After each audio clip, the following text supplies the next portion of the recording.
We try and figure out what babies know by showing them events and then using their looking time, their visual attention, as a measure of their interest. And it turns out that babies, just like human adults and lots of other animals, will look at something new for a long time because it's new and it's interesting. They're trying to figure out what it is, process the information. And then if you show them the same thing repeatedly, they get bored with it. They start looking less and less and less and less. And after they get bored, but not overly bored, you then present them with something new on some trials versus the same old thing on other trials. And if they can discriminate the new from the old, they'll look long, they'll recover interest towards the new item, and then continue to be bored with the old thing. So for example, we might show them displays that have 8 dots on it. They're in one configuration for one display and then a different configuration, but always 8.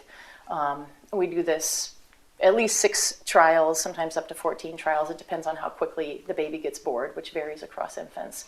And then you show them several trials where you're alternating between, say, 16 dots versus the same old 8 dots. And then you just measure their looking time. This is well, from my perspective, I'm not as young as I used to be. It's a relatively new procedure, so it's something that people just started using for infant cognition in about this late 70s, early 80s. Before that, we didn't use looking time at all, and so we had to wait until babies were old enough to do action tasks like reach for hidden objects, or even later until they could talk and you could ask them questions.